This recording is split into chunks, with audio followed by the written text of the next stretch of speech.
Well, of course, it's a great honor and very much unexpected. But when it was told to me, this was almost a year and a bit ago. Actually, I wasn't certain where it's going to happen, if it's going to happen here in Barbados or in London. And the only disappointing part about it is that my kids are going to be disappointed because they were hoping to come to Buckingham Palace with me. But unfortunately, we're going to have the celebration when I go back up there, which should be in about 3 days' time. What is it? Tell us about how you had a nice career and everything over there. How you feeling now to be stepping up now to serve? A nice career. I'm afraid it was, you've downplayed it. It was nicer than that. It was much better than that. I think I enjoyed every moment of it. And of course, with the group that I was associated with was very professional, and that was something that's always enlightening every day and every game and so on, how professional we went about the job. Where we all blended in because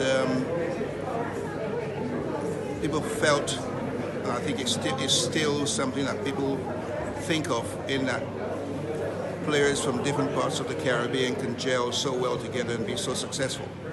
But we did it, so you know, it was a credit to all of those who actually knew of their worth and their job that they were given to do, and everyone knew of the responsibility they had to take, and it made everything a lot easy for everybody because everyone was so committed to the job.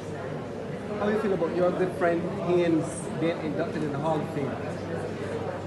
Long overdue, and of course, I suspect the next accolade he will receive is what just happened to me, and that be something that we would all like to celebrate as well too.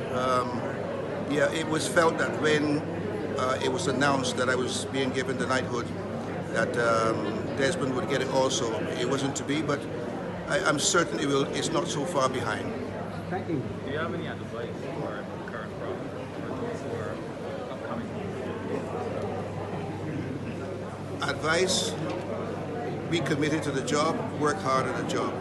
Try to sort of work on your skills, and as I always say to most youngsters who I speak with, don't just brand yourself as a one-dimensional player. And I think too many players these days wants to just play the shorter version game. You need to develop the skills of the game itself, preferably the longer version games, which would give you what you need to be able to perform well at all levels of this game of cricket. So yes, play the longer version game. You need to, because the skill level of our game is missing.